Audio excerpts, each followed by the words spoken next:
munaasibadan abaalmarinta lagu guddoonsiinayay shaqaalaha wasaaradda cadaaladda ugu wanaagsanaa sanadkii tagay ee 2016 madashaas oo ka soo qayb galeen wasiiro siyaasiyiin aqoon-yahan iyo madaxdii howlwadeennada bahda cadaaladda Soomaaliland agaasimaha guud ee wasaaradda cadaaladda wasiir ku-xigeenka wasaaradda cadaaladda iyo wasiir dawlaha wasaaraddaas ayaa iska daba maray muhiimadda ay shaqada u leedahay in la dhiirigeliyo howlwadeennada shaqada ku howlan waxaan aad iyo aad halkan ugu mahadnaqaynaa wasiirka wasaaradda cadaaladda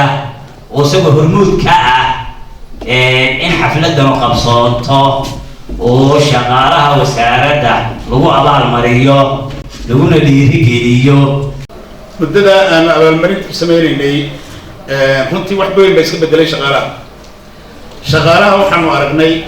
qaar markii hore liito shaqadoodu liidatay oo soo horumar sameeyay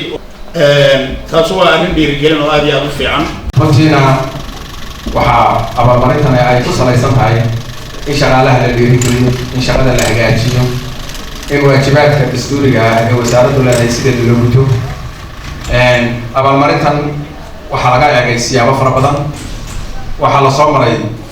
steps kala duwan baa dadka loo soo abaalmariyey agaasimaha guud ee wasaaradda warfaafinta gudoomiyaha hay'adda maamul wanaaga taliyaha ku-xigeenka ciidanka asluubta iyo gudoomiyaha ururka suxufiyiinta Soomaaliland ayaa mas'uuliyiinta wasaaradda cadaaladda ku ammaanay shaqada iyo adeegyada muhiimka ah ee ay shaqaalahooda u qabteen wasiirka cadaaladda Soomaaliland Axmed Faarax Adarre ayaa yiri aad ku hambalaya shaqaalaha maanta ay yeelateen macnaheedu waa ka sii badiya ma aha halkii taagnaada waxaan leeyahay in Allah intii ka soo qayb gashay iyo inta joogta iyo inta daawan doontaba inay u noqoto tusaale lagu dayasho ummadda insha Allah taala bandiirada saara shaqo waa SHAQO shaqo waxay ka tarjumaysaa haddii aad dhanabiso oo diirada saarto waa samee hawlgal adigu qofka la hadlaya qorshe oo doros marka waxa weeye haddii kursiga mis lagu dhiibo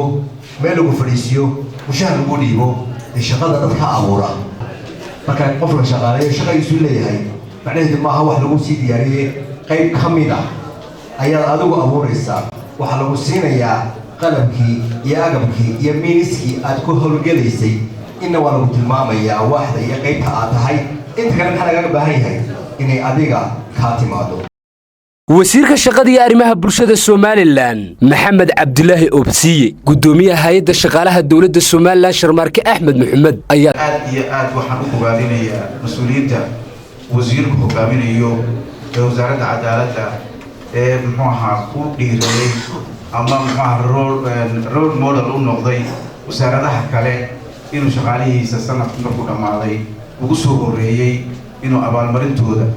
iyo anshax marintoodaba halkan muxuu ahaa isugu keeno waxaa kaloo bogaadinayaa shaqaale weynaha wasaaradda cadaaladda oo run ahaantii muujiyey howlkarnimo iyo muxuu ahaa in ay tartan u galeen in ay ku kala guulaystaan sida shaqada ugu kala fiican yihiin waxaan doonayaa halkan in lagu mahad celiyo wasaaradda cadaaladda oo noqonaysa wasaaraddii ugu horreysay ee u hoggaansanta ilaalinta haybadda dawladnimada kulankii hore markaan isugu nimidnagaas meesha guudana ku wada hadalnay waxaanu ku tashanay weer dawladnimadu waa haybad iyo hanaan wax saddexaad ma leh haybadda dawladnimada waxaa ka mid ah inaynu xarumaha dawladda xafladeena ku qabsano waxaan si gaar ah ugu hambalyeynaya amaan ugu mahad celinaya shaqaalaha iyaguna tartankaasi kaalinta weyn ka galay ee waqtigooda ilaalintooda iyo tacabkaba lagu abaalmariyay inay noqonayaan shaqaalihii sanadka hay'adda ee wasaaradda cadaaladda ugu wanaagsanaa madashaas ayaa shahaadooyin iyo abaalmarin la guddoonsiiyey shaqaalihii ugu wanaagsanaa sanadkii tagay wasaaradda cadaaladda iyo kuwii dhinaca anshaxa ugu fiicnaa